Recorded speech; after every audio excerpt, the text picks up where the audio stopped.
This week, we're back home in Pennsylvania for some mid-October whitetail, muzzleloader, and archery hunting. Bucks are on their feet and opportunities to fill the freezer present themselves with the chance to extend our range beyond that of a bow and arrow. Plus, an old PA warrior shows up once again in broad daylight. So sit back and relax as we look to fill our first tags of the 2022 season in our home state of Pennsylvania.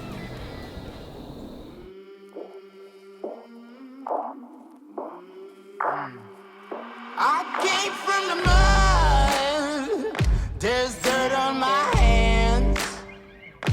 Strong like a tree, there's roots where I stand.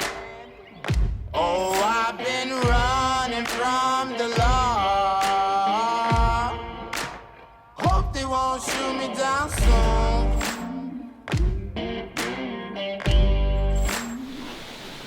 Well, we're back in PA. Got in about 4 o'clock last night. The muzzleloader opener was Saturday. Can't hunt Sundays in PA, so this is officially the second day.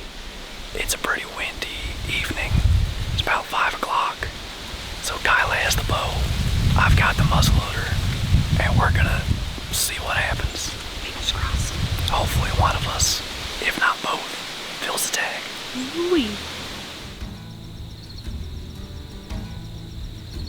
As is Pennsylvania early muzzleloader season tradition at this point, the first deer we'd see on this hunt would be young bucks.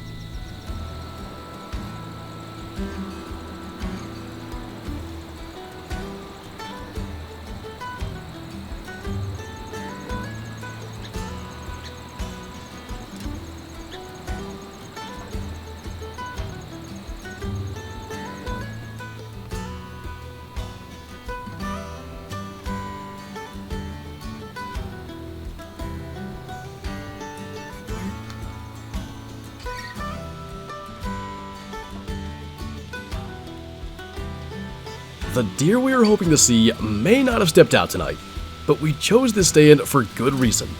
While I was filling my first ever out-of-state buck tag in West Virginia, Isaac took the opportunity to hunt this stand. Setting out to fill a doe tag that evening, he never could have dreamed of what he'd encounter. It's Friday, October 14th. I'm set up in DJ's stand back here where he's killed a few deer from in the past. He's killing big bucks in West Virginia, so I figured I might as well at least take advantage of his stand while he's gone. I know there's still deer coming out back here. Whether or not they'll do what I need them to do tonight is, that remains to be seen, but I'm pretty confident. It got a little bit warmer than it was supposed to today. It's about 57, 58 degrees right now. A little bit breezy. But the wind is perfect, it's blowing right in my face. Going back behind me here, there could be deer bedded back in there, but I don't really think so. Where they typically come from is more to my right, or even out in front of me, so I think the wind should be perfect. It's already 5:30, so we're down to about an hour and a half, so I better keep my mouth shut, get my face mask on, and we'll sit back and see what happens.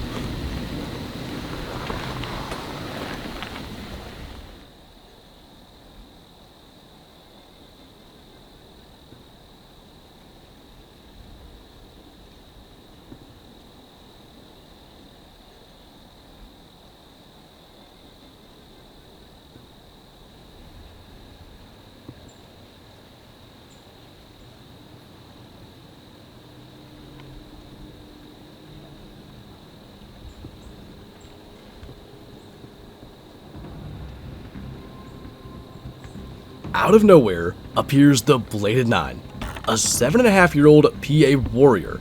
With plenty of light left and just 100 yards away, he's headed in the perfect direction for a shot.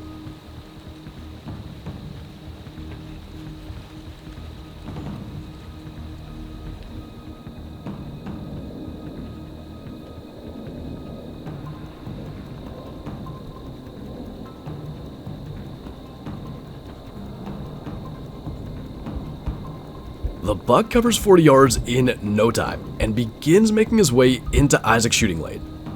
Isaac takes his chance to get the camera into position while still hidden by the branches.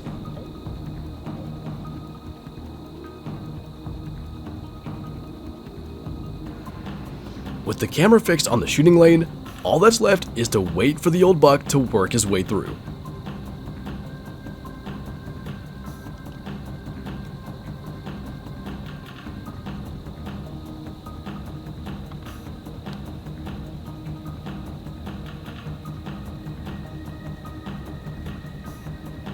But he stops and begins feeding in place. With more than 30 minutes of light to go, it's now a waiting game.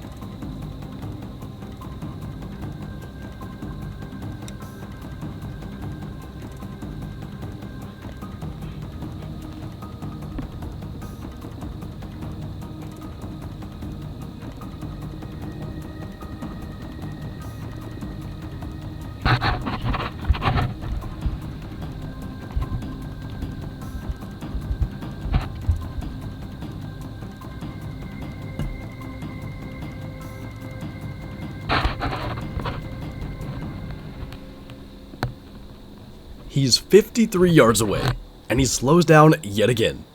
It's not a shot Isaac is willing to take in any circumstance, let alone at a buck that has been atop both our list of shooters for 4 years now. He needs the buck to close the distance just a bit farther.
He never comes closer than 53 yards.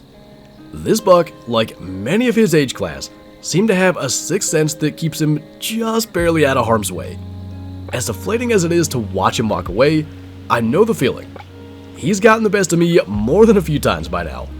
But to film a 7.5-year-old PA buck in broad daylight at that range is something to be proud of in and of itself. Encounters like this are what we live for. Sometimes it all goes to plan, but most times it doesn't. There's plenty of season to go, more than a month in fact, and the Bladed 9 has just shown up earlier than he ever has before. Maybe this is the year he finally slips up. Man, that was an exciting hunt. I gotta keep it down because there's still deer like 50 yards from me.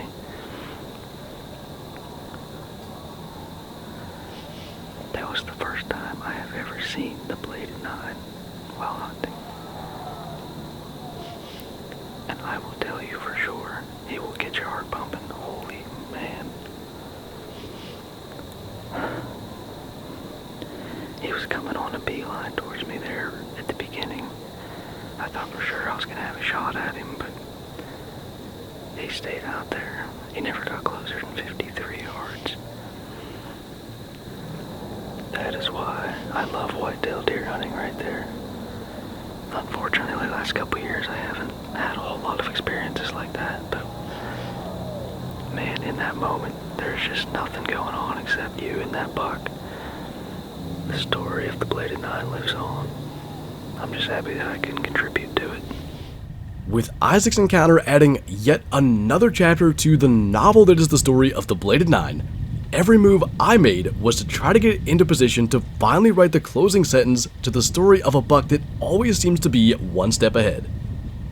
Well, it's Friday, October 21st, and I'm set up in the first stand I ever bow hunted out of. Dad built this stand about 10, 11 years ago, and it's been a spot where I've had a lot of success, mostly with the muzzleloader, and with only this evening and tomorrow left to go, I really wanted to at least try to get a doe tag filled with this opportunity to kind of extend our range beyond what's possible with a bow and arrow, with this limited time frame, Kyla and I decided to split up. She's hunting about 75 yards up the edge of the field from me, and I've got her set up with a GoPro, so we'll see what happens tonight. It's probably the nicest, calmest day in 2 weeks, so hopefully that'll be enough to get the deer on their feet. They've been in this area even despite the wind that's been darn near nonstop for the last 4 or 5 days, so hopefully a little calmer. They'll move earlier. Maybe we can get at least a tag filled, if not 2.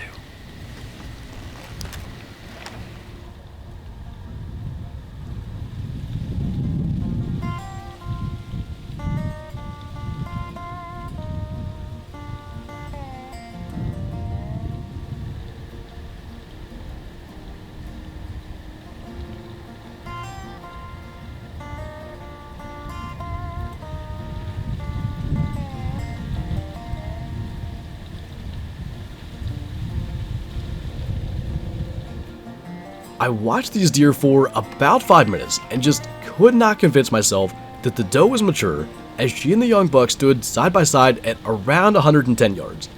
Upon returning home and seeing the footage on a larger screen, I can say with confidence that I should have taken a shot at this one. I kind of think I messed up. I don't know if that's a adult doe or just a really late born fawn last year, early born fawn this year. It just had like a really short looking face. I was looking through the camera, through my scope. But then the buck went over and stood by it. I don't know.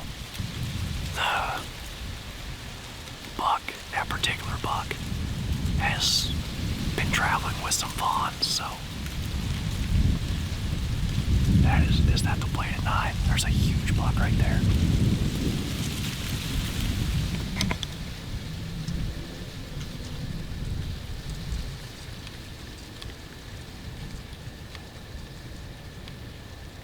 Once again, showing his unbelievable sixth sense, he appears again at last light.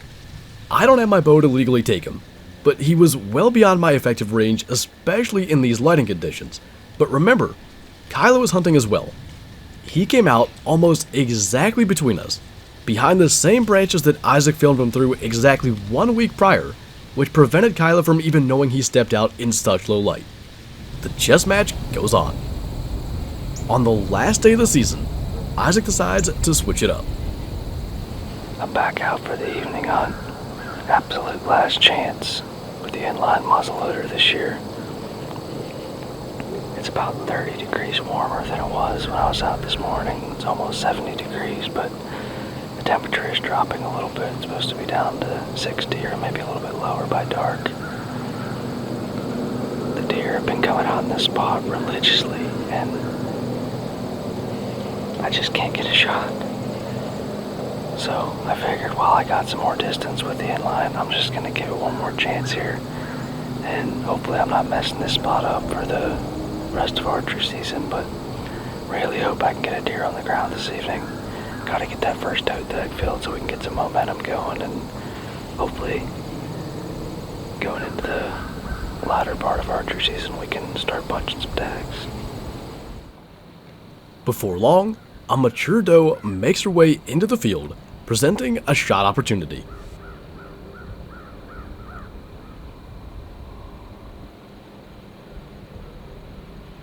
Bap.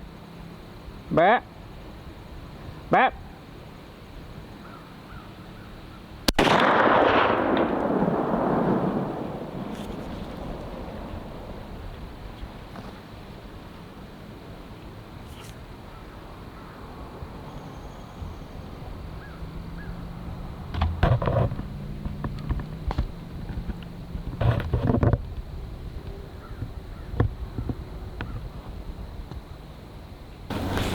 Okay, I have no idea what just happened.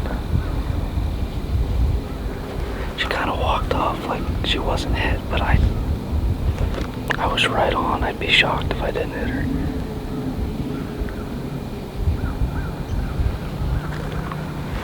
I'll have to watch that footage back and see what happened, but in the meantime I'm gonna reload my gun because it's only 5:36. We have over an hour until dark.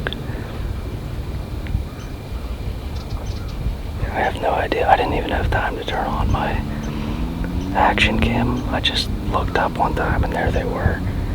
And as fast as they've been getting up onto that skyline, I didn't want to wait, so I just got my main camera on, got up.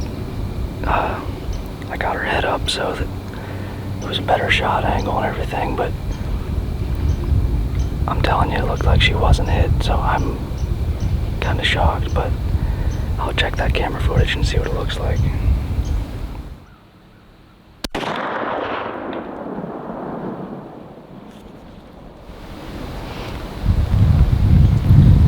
Okay, I just watched that footage back.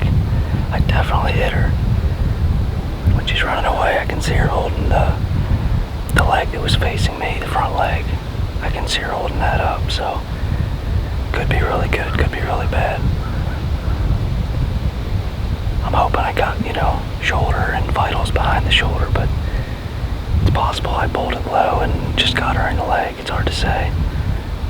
I just kind of find it a little bit weird that she stopped right there at the edge of the field and just kind of looked, But maybe she went down right after she got out of sight. I don't know. Isaac decides that it'll be best to give the doe time, but also to continue hunting.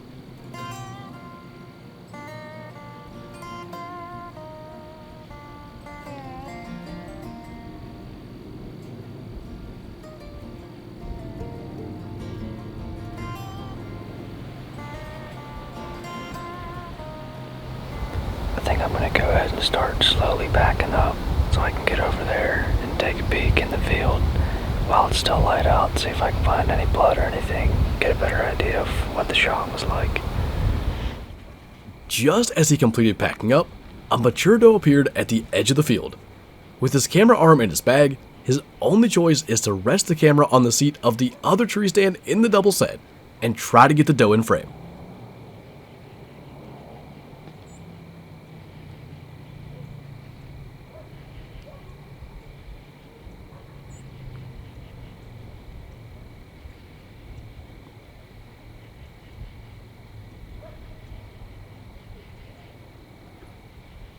Bat.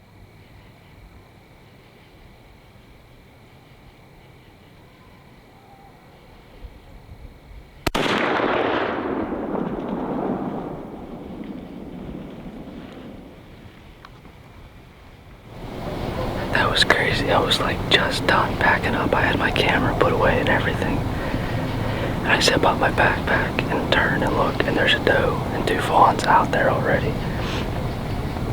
So it took me almost 20 minutes to slowly get my camera arm back. I couldn't get my camera arm back on, so I just had my camera sitting on the stand over here, but I think she was in the frame. I definitely heard her go down there and crash though, so that's awesome. I just hope I made a good shot on the first one.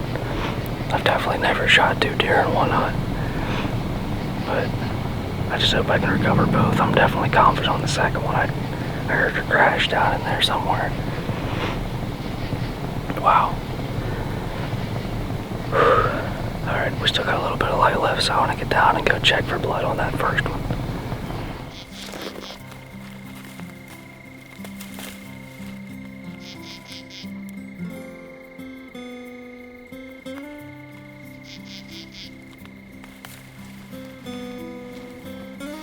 Not finding much, we decide to mark the location and track the second one first.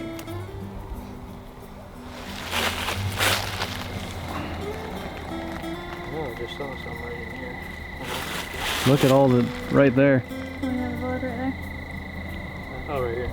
On that tree. Yeah.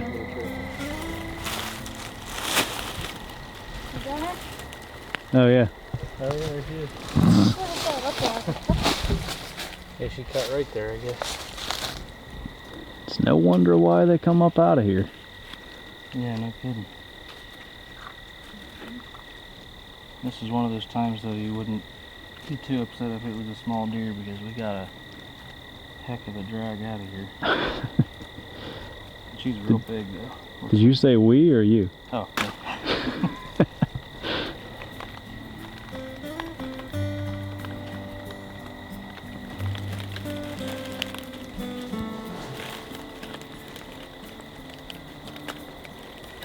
Well, it took until the last day of early muzzleloader season, but finally got a shot off on a nice big doe, and that 50 caliber bullet found its mark. Looked like I probably got right in the center of the vitals here. Unfortunately, she made it pretty far down into this real thick stuff, so the drag out's going to be interesting, but that's okay. I'm just happy to have one of my tags filled. We do have one more deer to track because I was able to get 2 shots off tonight. Not as confident on the other one, but I'm just thrilled to have one tag punched. So we're gonna get her gutted out, start dragging her up. Well, we got her all gutted out and drug up that nasty hill and up to the quad, so we're gonna get her hung up to skin out, and then we're gonna start tracking the other one. After an hour spent tracking, we had made it 30 yards and lost blood entirely. Well, we got on some blood, trailed her for a while, but she just wasn't losing much blood and we couldn't stay on the trail. At least we got one tonight, so we're gonna head back and finish skinning her, and we'll continue on for the remainder of archery season. It's always tough to lose a deer, especially when you feel sure of your shot. Reviewing the footage in the following days, we believe the shot to have been low and can only hope that the doe survives. It was a wild 8 days. The Blade and 9 daylighted twice in the middle of October. Isaac managed to punch the first PA tag between us, and now we move into the end of October, which will bring buck activity and the opportunities that we as bow hunters long for year round. Thanks for watching, and we'll see you next time.